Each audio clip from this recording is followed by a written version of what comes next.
Checking out a 2018 Pro Star with the no crank, no start. The Cummins engine. We hooked up the computer, no codes.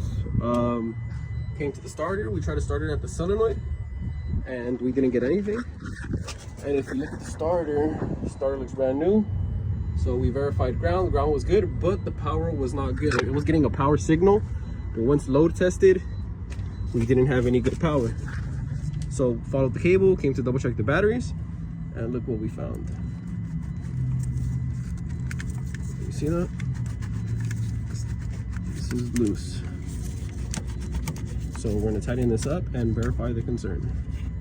All right, we went ahead and tightened it up. You can see it doesn't move. Went ahead and checked all of them, retightened all of them. Now for the moment of truth.